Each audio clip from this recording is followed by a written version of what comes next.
skips a beat. To be young and in love in New York City. To not know who I am, but to know that I'm good long as you're here with me. To be drunk and in love in New York City. Midnight into morning coffee, burning through the hours talking. Damn, I like me better when I'm with you. I like me better when I'm with you. I knew from the first time, I stayed for a long time, 'cause I like me better when I'm with you.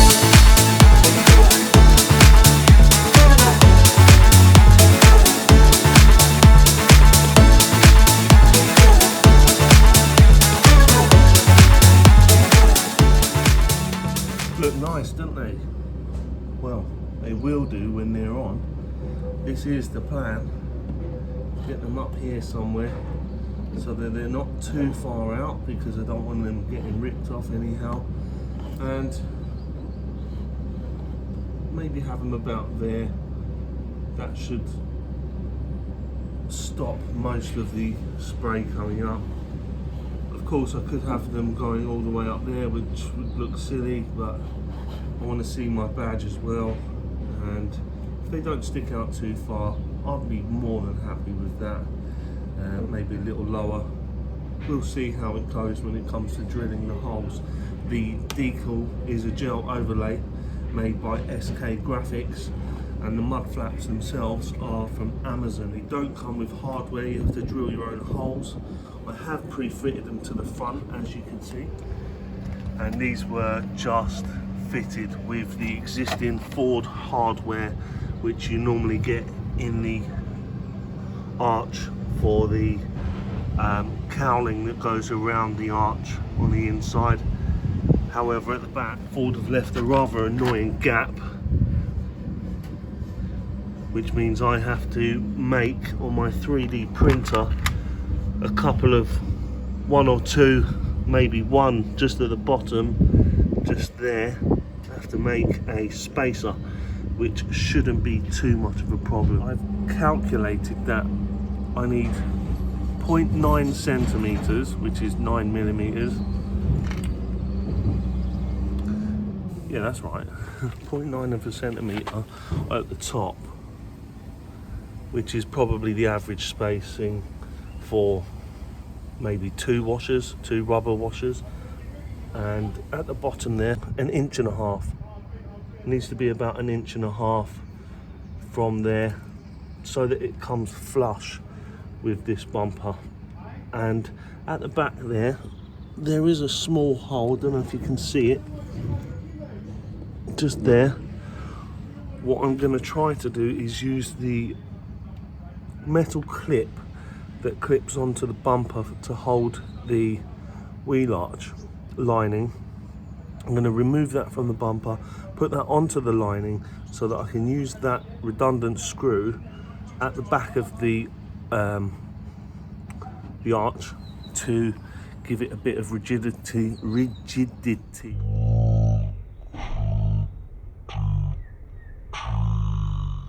Other things to do today: the aforementioned bumper strength screw, whatever it's gonna be for. I think it's just to give it that added security, but I mean, I don't think it needs it, but I'm gonna pop it in anyway, because it just looks silly without. It looks like I've glued the bumper on with Pritt stick. On the inside of the car, I have got this start button, which I've had on since I've had the car. I like it, but it doesn't go with my theme. So alongside this, they're both going to be swapped out, and we're going to have something that resembles my carbon and tangerine feel.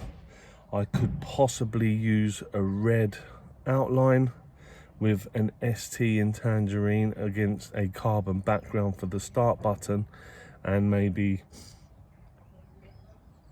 the red ST with the tangerine circle and carbon background for the stereo. We'll see how that looks later on. But before I do any of that, the most important part of this journey today is fixing this suspension. As I've said in a previous video, I hit a pothole. It looks like it's the front drop links. I'm going to take the wheels off, jack it up, take the wheels off, and have a look. If it is the case, I have prepared and bought a set. I will just bolt them on, and hopefully that will sort everything out at the front, at least for now. Right, so following on, I've had the wheel off. I've also cleaned the car. I've had the wheel off and I've started tackling the drop link on the front of the car. As far as I can tell, it may not be that's causing the massive problem, but it still could. I mean, this is the OEM drop link. The car's done 87,000 miles, so it's most likely that. I was having a real stubborn time with this top nut, getting that out. The bottom one was like biting into a bit of cake. A cherry bakewell maybe, or even a jam tart. I like jam tarts, but have you ever had, it's like they cut it in cubes and it's like pink or red and it's got like coconut over the top. Oh, with custard on it, it's like the nuts. But let's not talk about food. As you can see, my wheel arch is disgusting.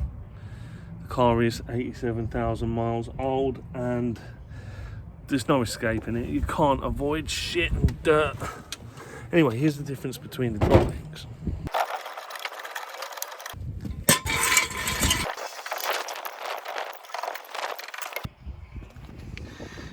This is the old one that come off the car. This was the top, which was an absolute pig to get off.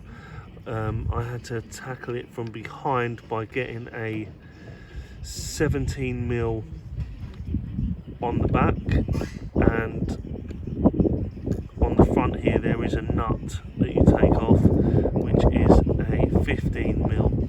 Now I was thinking I could hold it with an Allen key, but it started to ground inside because it was so tight.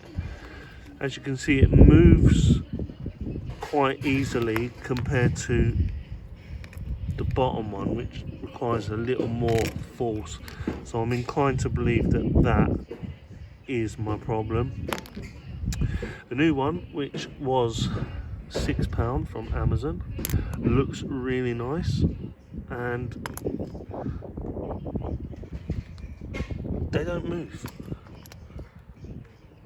They don't move at all. So this could be the Achilles heel, as they say. Let's get it on.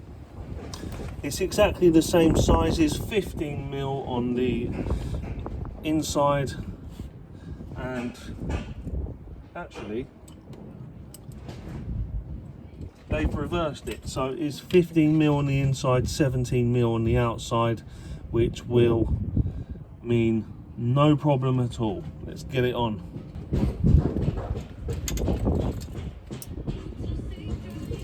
So, as I was saying, so I've turned the wheel so I can get access to this top bracket, because it seemed with the newer one it was a tad longer and was going to be a little close to the support beam and the inside arch. Once I've put this one in, I will turn the wheel straight again so that I can get it located into the sway bar accurately, which is not a massive ordeal. I have put a tiny bit of copper slip on there. I wouldn't have recommended it normally, but to get these on easily, I've put a tiny bit on just to help me get them on, because they look like once they're on, they stay on. Oh, what am I thinking of? I have to put on this bracket. I've given it a bit of a rinse. I know it holds this ABS sensor.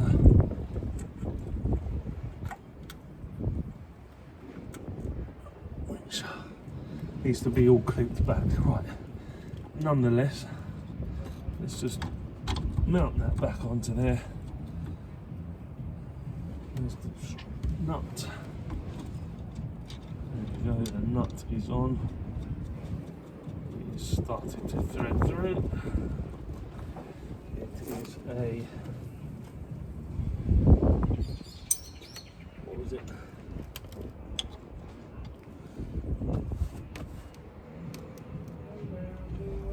No, it was a 17 at the front, so I'm going to go and get a socket because I didn't take it off with a socket. I've got my socket now. Let's make sure that that socket fits. Yes, it does. Got the socket.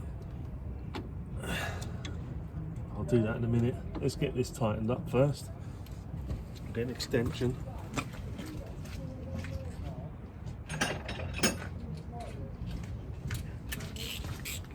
Could have done it without the extension, but I just thought I'd make it that little bit easier for myself. Turn it until it's roughly tight, and then I'll tighten it using the 15mm at the back.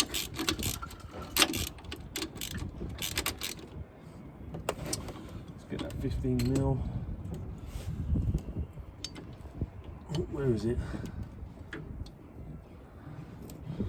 I'll have to turn it to find it.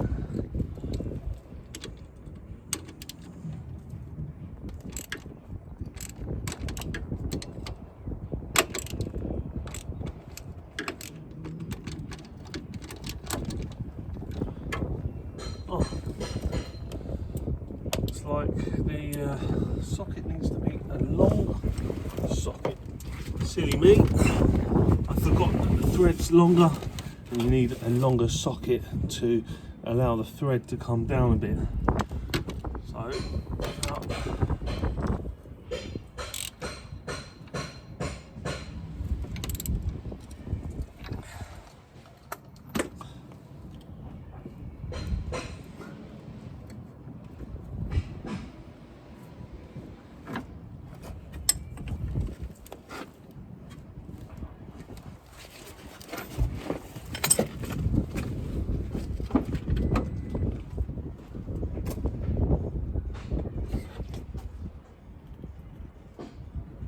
greener, working towards using more wind and solar power.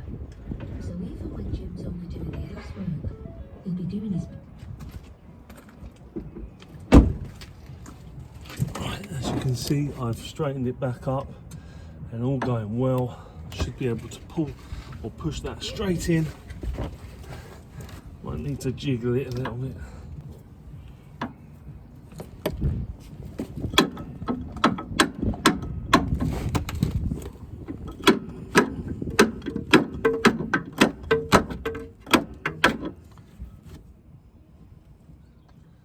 That's it, I got it through a little bit.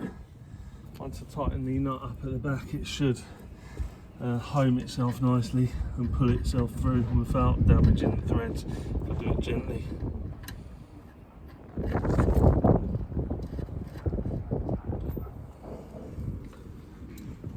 Don't need the extension for this, however I do still need the longer socket. Probably best to do it from this side. Oh, actually no, I can tap it underneath.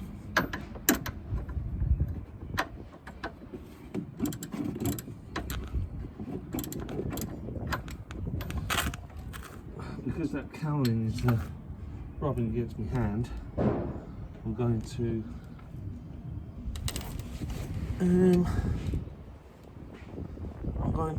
tighten it with the short socket until I get near the end. I'll tell you what I'll do, use a ratchet spanner. I was going to say, be careful where you jack the car up. It's not so much jacking the car up, it's more, actually that's why I'm going to lower the suspension so that it's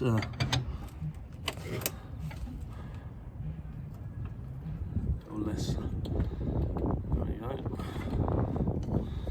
We'll get this out of the way.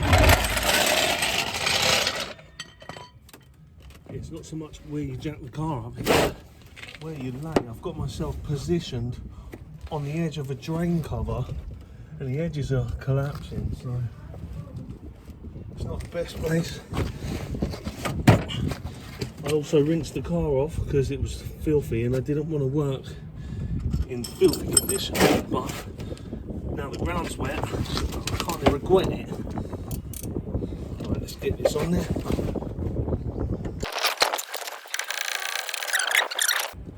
Right, that's nice and tight.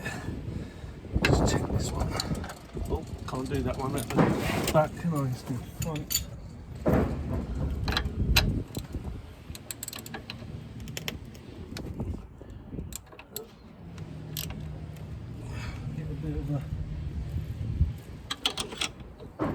There we go, lovely and tight. Let's hope that cures my ills.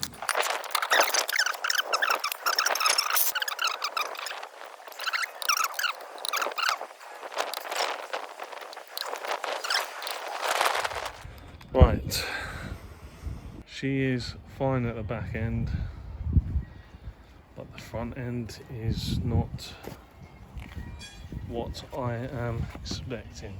It's still sitting a bit low and there's still some leaking.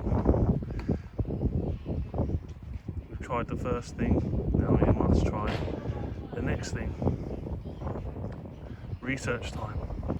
As you can see, our two drop links, we've got the passenger side front here, which is nice and stiff at the bottom, but at the top it's really flimsy, so it was on its way out anyway. This one is bent, so God knows, and it was very flimsy, that end, and so easily popped out while I was trying to change it, so they needed to be done in any case, but that hasn't cured the problem. We still have issues. So I've drilled the hole that side, and now I'm going to drill the hole that side, just to show you how quick and easy it is. I'm using a 5mm metal bit, because I'm drilling into the metal. I'm taking care not to damage the bumper, but any slight nicks on that ring there won't even be seen.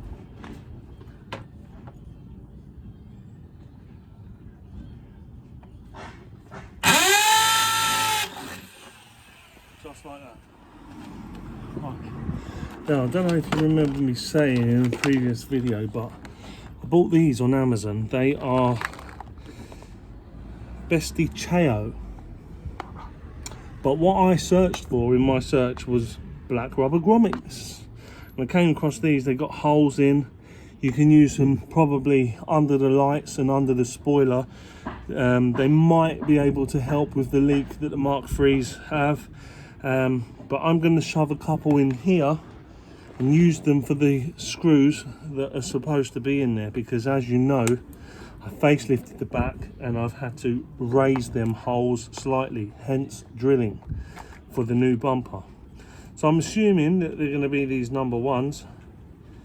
If not, there's some really small ones there that I might be able to get in. And I'm thinking that they might actually be them number ones, and they look better because they look tighter for the screws and they look smaller for the 5mm that I've just drilled.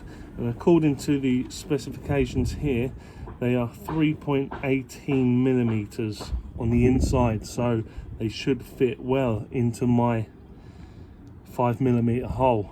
And the outer is 635, so 6.35mm is more than going to cover that gap. So we'll place the screws in here out of the way so they don't get lost, and I've got a little screwdriver here that I can use to help me push them in. It may be a little bit fiddly. We're gonna have a play around and see what we can do.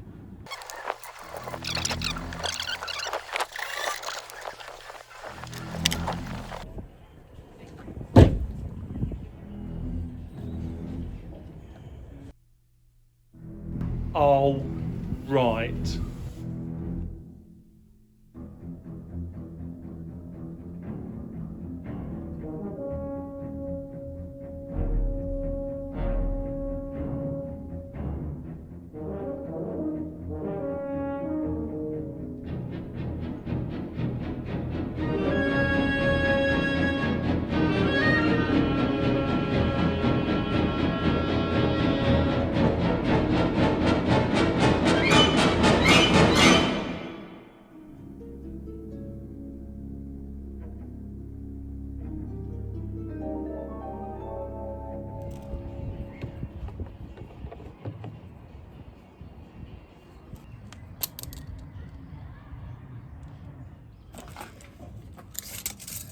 First task is to measure the roof, but don't use one of these because it will scratch the shit out of the roof should you accidentally slip.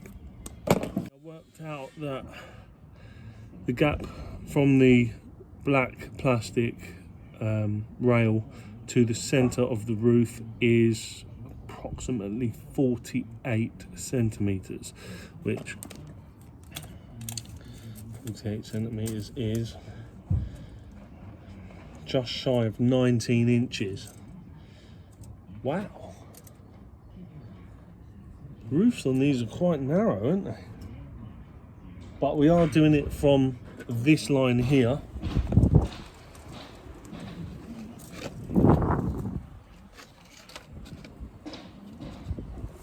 So we're not doing it from the edge of the car. So that should help. As you can see, I've used tape on the front and the back of my aerial mount, which is staying on the car. The shark fin will go on top and will be stuck around like so. And I've marked out the 48 centimetres, which is just shy of 19 inches across, and that's the same with both. So that will enable me to get it in the centre. Inside the kit you get an adapter for your aerial base, which looks like this. On the Focus MK3 ST we will be using the bigger end, and if possible going to screw on one nut to get some sort of base at the bottom, and inside the shark fin there's like a metal O-ring that slides on top of there, and then there's a second nut that you do up on top, and do it as tight as possible but not overly, so that you can have good reception and no loose connections. Last thing you want to do is be losing radio reception when your favourite song's on. Screw the adapter in, big side down.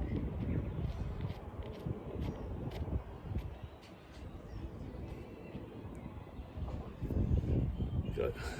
Now on the shark fin you get this O-ring, like I said, that needs to be just slotted over the top of that nut like this. You will find 3M double-sided sticky tape connected to the shark fin already.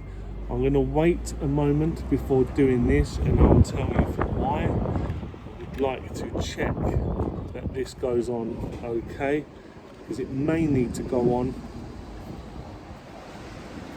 this way round so that the cable isn't snagged too much.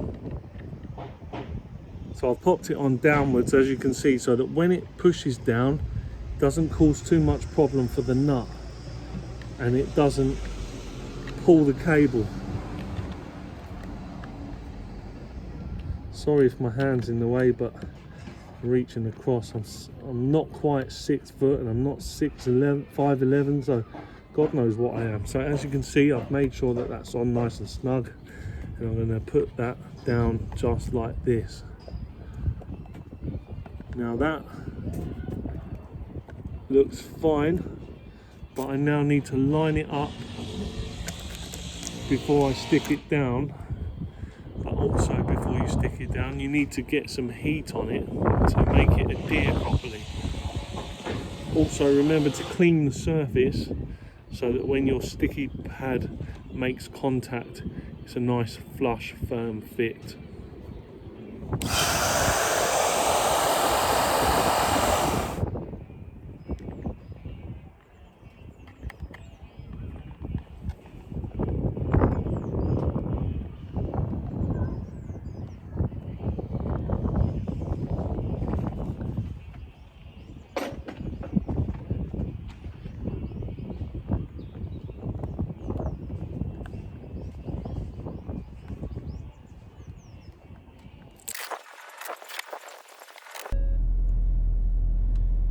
Golding, this is new love on Capital.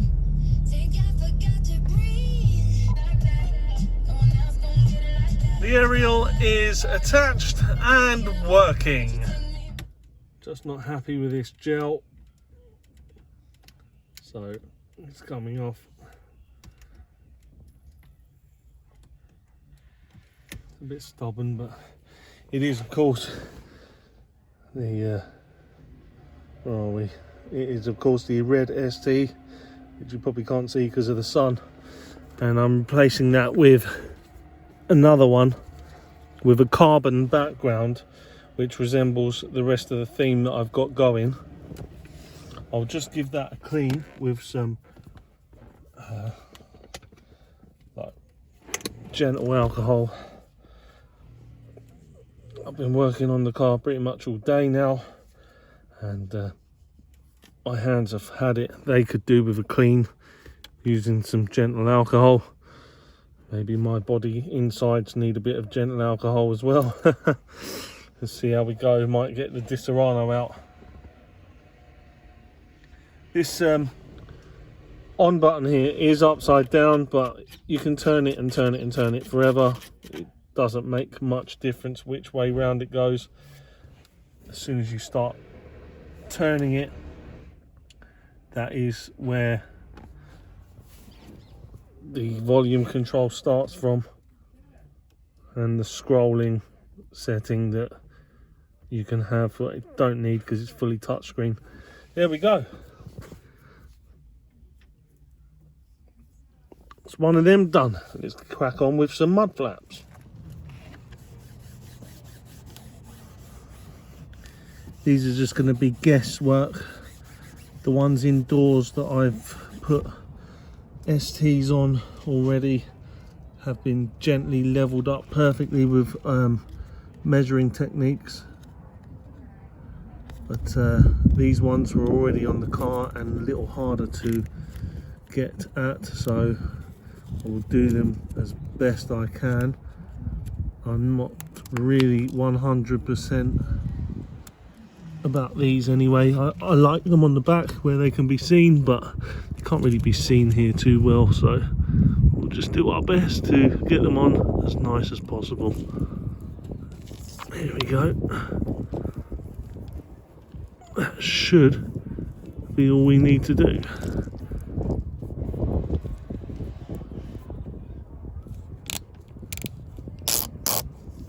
It's a bit, I'm going to need to put some heat on that to get it to stay nicely, activate the sticky on the back, but that looks rather nice.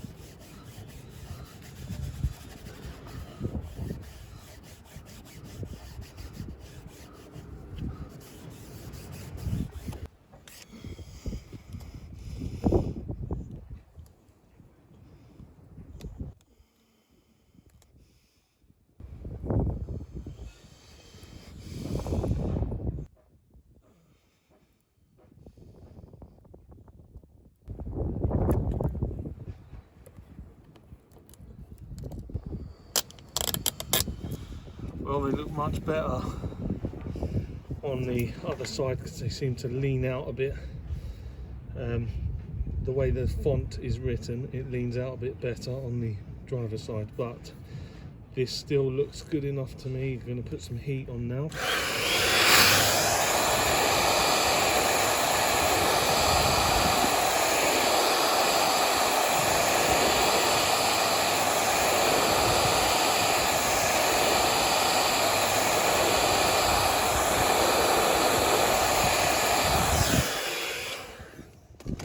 And if anyone wants to complain that I'm using a pink hairdryer, by all means complain. I'm using everything I can to my advantage, whether it be pink or not.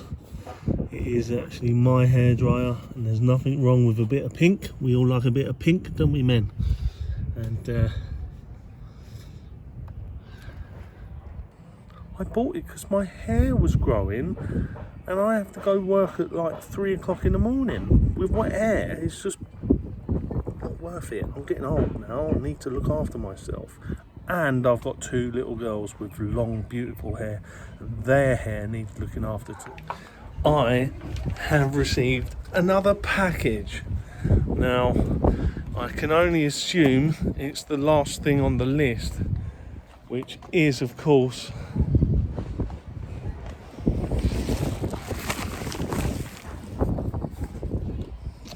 my red ST laser puddle lights, which will light up on the floor, showing me the ST logo.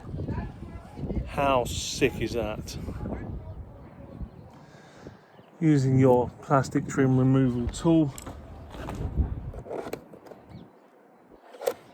just pull away at the back of the mirror. It will pop off like so. It is only attached via this plastic spring clip designed into the plastic there, and just tidy that out of the way. Now if you look where I'm pointing this screwdriver, this plug needs to be removed. Just gently pry it out. It is attached to a bulb, which there's plenty of movement to get that out, plenty of space, should I say.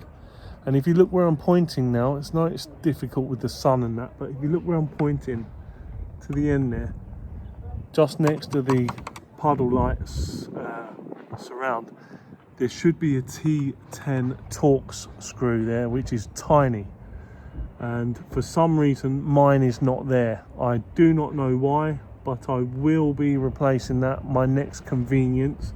God knows where I'll get that screw from, but I will find it. So once you've removed that, being careful not to lose it, there is a spring clip this side, and once that's pressed in, I can't actually see because the sun's reflecting on my tangerine screen paint. Right, so just there to the right of it allows you to free the old puddle lights around. Right, you will need to remove the bulb. It just pulls out because it's just a 501.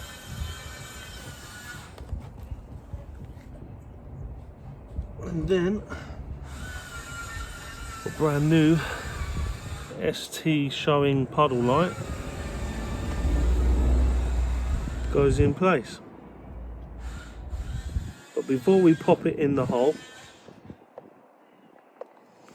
we need to check the orientation, because there's a little tiny screw on the top which turns the image as it's being projected onto the floor to wherever you want it. And to do that, we have to first roughly position it, unlock the car, put our hand down. You might be able to see that shining on my hand. When it hits the floor, it'll be a lot bigger, and we have to now adjust that to get that the right way round to what we want. So using the tool at the top, the screw at the top, you can turn it all the way left for our starting position, and using our hand, that's probably where it's going to be. Imagine that's too far now, so it comes out and stays at an angle, yeah. So it's got to be, for me, it happened on the other side as well. Has to be all the way to one side of that turn screw, and then it projects on the floor like so. Obviously it's bigger when it hits the floor, and at night time it probably gives much better effect. So fitting it is the reverse of the removal. Do however have to unplug it again and push it up from the hole at the bottom, making sure it clips into place. Can then make sure that our pins are the right way round. Slide it into the puddle lamp assembly. Let's get that screwdriver out of the way before I kill myself or the car. And there we go, pushing it home, making sure that is nice and snug. We'll test it one more time to make sure the pins are located. There we go. I can see the ST in my hand. That means it works. To put the mirror back on, don't snag the cables, but locate it into the spring clip and just push firmly. You don't have to put your hand through the mechanism and smash all your hand up with the glass. That is job done.